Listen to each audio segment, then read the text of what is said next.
नमस्कार मित्रांनो, ही माझा प्लॉट आहे तो विल्यमसन बनानाचा प्लॉट आहे. ह्याच्यामध्ये एक जवळपास 100-150 रोपं मिक्स आहेत G9ची.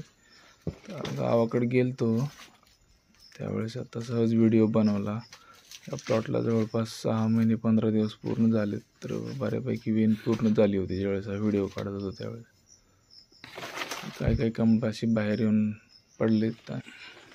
काहींचे आता ही अशी वेन सुरू आहे काही झाडांची, आणि काही एकदम पुढच्या स्टेजला गेलेत.